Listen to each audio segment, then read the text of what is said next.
On Good Morning Football on NFL Network, Maurice Jones-Drew had this to say about what the Browns need to be successful this year. First of all, you have to stick with what got you there last year. And that was that running game. That was Nick Chubb and Kareem Hunt toting the rock, right? Forcing the defense, put 8 guys into the box, allowing Baker Mayfield to see single covers on the outside with Jarvis Landry and everyone else. This is the most important thing for the Cleveland Browns, is to continue to establish a running game, allow that offensive line to continue to go forward, and then play strong defense. There's no reason to add all those guys and have them on the field for 60, 70-plus plays.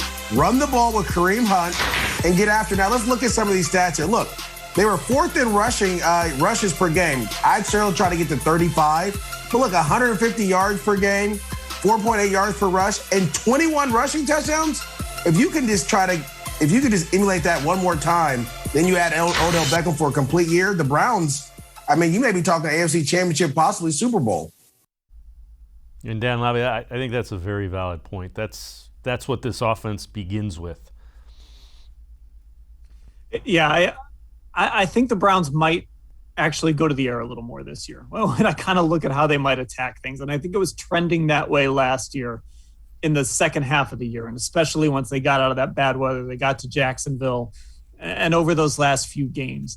I think the idea of establishing the run is great, but I think the Browns are going to look at this, sort of from an analytics standpoint where it's a little more efficient to pass early in games. And it's more efficient to pass on early downs and kind of set up the run that way, try to lighten up those boxes that you're running against. It's sort of the opposite of the idea of, make a defense bring 8 into the box and then throw against it. It's sort of make a defense spread out a little bit and then run against it. I think the run game is still going to be vital to this team. I think they're still going to, they put those rankings up.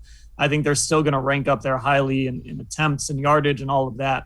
But I do think they're going to be more reliant on the passing game than they were early last season.